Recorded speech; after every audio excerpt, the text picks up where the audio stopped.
ज्ञान मंथन में आप सभी का हार्दिक अभिनंदन करते हैं। मैं हूं सुबोध और दोस्तों आज आपको अपने इस वीडियो में बतलाने जा रहे हैं नगर वधू के बारे में। बताएंगे आपको कौन होती थी नगर वधू और क्या क्या होता था उसके साथ। बताएंगे आपको अपने इस वीडियो में नगर वधू की संपूर्ण जानकारी। तो चलिए शुरू करते हैं। दोस्तों नगर वधू का अर्थ होता है संपूर्ण नगर वासियों की पत्नी, नगर के प्रतिष्ठित लोगों द्वारा चुनी गई वह सुंदर स्त्री जो नाच गाने द्वारा लोगों का मन बहलाया करती थी। इसका मुख्य काम राजाओं, मंत्रियों, बड़े लोगों को खुश रखना होता था। हालांकि नगर वधू बनने के बाद ही किसी महिला को यह पता चलता था कि यह काम कितना मुश्किल और खतरे भरा है। यह खतरा ही उसे साहसी और राजनीतिज्ञ बनाता था। उस काल में राज नर्तकी नगर वधू गणिका, रूप जीवा, देवदासी हुआ करती थी। सभी के कार्य अलग अलग हुआ करते थे।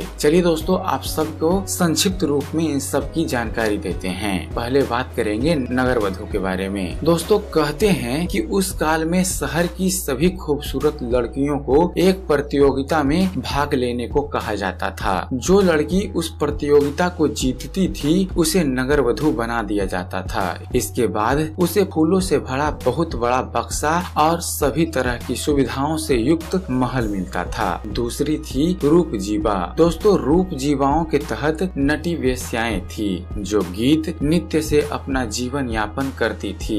तीसरी थी गणिकाएं। गणिकाओं में दो तरह की स्त्रियां होती थी, कोठे पर रहने वाली और निजी घरों में रहने वाली। गणिकाओं को उच्च वर्गीय, शिक्षित तथा गुणी वेश्याओं के तौर पर समझा जाता था। गणिकाओं का यद्यपि सामंत, जमींदारों, उच्च वर्गीय कुलीनों के बीच सम्मान जरूर था, लेकिन घर बाहर के दायरे में वे बाहर की प्रतिनिधि थी जो स्त्रियां के लिए सम्मानजनक नहीं माना जाता था। और चौथी थी देवदासी।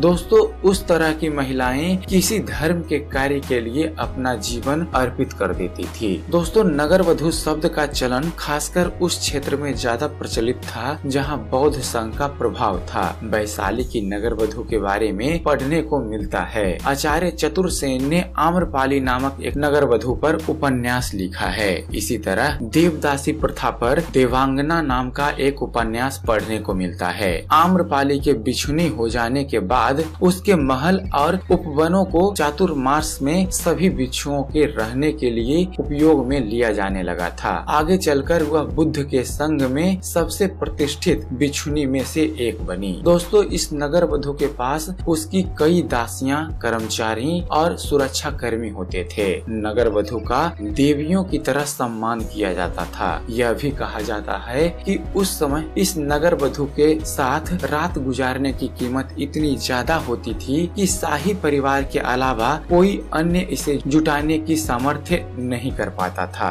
लेकिन यह भी सत्य है कि यहाँ इसके अलावा नित्य और सुरापान अर्थात मदिरा पान की विशेष व्यवस्था होती थी, जहाँ कुछ कीमत चुकाकर उसका लाभ उठाया जा सकता था। हालांकि इन नगर वधुओं के महल नगर क्षेत्र से बाहर होते थे और नगर में किसी भी प्रकार के अवैधानिक कार्य नहीं होने दिए जाते थे। उस काल में इस तरह की व्यवस्था को आज के कालानुसार वैश्यावृत्ति का वैधानिक और व्यवस्थित तरीका माना जाता था। दोस्तों दुनिया की महान संस्कृतियों में से एक हिंदू धर्म, बौद्ध, रोमन, ग्रीक सभ्यता में सेक्स को लेकर विभिन्न मान्यताएं थे। लेकिन दोस्तों यह विषय उतना वर्जित नहीं था जितना कि मध्यकाल में माना जाने लगा। हालांकि उस काल में लोग इसे आम सामाजिक जीवन से दूर रखकर वैधानिक दर्जा देकर इसे समाज में फैलने से रोकने की युक्ति भी जरूर मानते थे। प्राचीन काल में वेश्या को उतना बुरा नहीं माना जाता था दोस्तों जितना कि आज समझा जाता है। उस काल में ये महिलाएं ऐसे लोगों की सेक्स इच्छा दूर करती थी जो किसी सैन्य अभियान पर हैं या जिससे धर्म, संस्कृति आदि के महत्वपूर्ण कार्य के लिए गृहस्थ जीवन त्यागा जाता था। इसके अलावा तंत्र मार्ग हेतु भी इस तरह की महिलाएं बहुत सहयोग करती थी। इसके अलावा ऐसी महिलाएं धनवान और राज परिवार के लोगों को संतुष्ट करने और उनके लिए जासूसी का कार्य करने का काम भी करती थी। दोस्तों विश्व के विकसित सभ्यताओं में से एक ग्रीक सभ्यता के Cyprus, Sicily, kingdom of ports और कप्पादोकिया शहर में में कुछ प्रथा बड़े पैमाने पर प्रचलित थी, जबकि जेरूसलम में वह मंदिर था जहां कामुक गतिविधियों को अंजाम दिया जाता था। दोस्तों, दरअसल यह काल में विकसित कहे जाने वाले हर नगर में प्रचलित थी। जब इस प्रथा का विकृत रूप सामने आने लगा तो इसका विरोध भी होने लगा और अंततः इस प्रथा को खत्म कर दिया गया। भारत में सतीत्व और पनित्व को आदर देने की सामाजिक सांस्कृतिक व्यवस्था रूढ़ थी। इस तरह इनका एक अलग संसार बनता गया जो सामान्य लोगों के बीच यथार्थ से ज्यादा किस्से कहानियों की तरह उपस्थित थी। ऐसे में दोस्तों, नगर वधुओं के लिए कोई ऐसी जगह नहीं थी। ऐसी व्यवस्थाएं वहां देखने को मिलती है जहां गणतंत्र या गणराज्य का जोड़ था। तो ये था दोस्तों नगर वधु से जुड़ा इतिहास और उससे जुड़ी जानकारी। और दोस्तों, चलते चलते एक ज्ञान की बात। आचार्य चाणक्य कहते थे कि किसी से उम्मीद किए बिना उसका अच्छा करो, क्योंकि किसी ने कहा है कि जो लोग फूल बेचते हैं उनके हाथ में खुशबू अक्सर रही जाती है। तो आशा करते हैं आप सबको हमारा ये वीडियो पसंद आया होगा।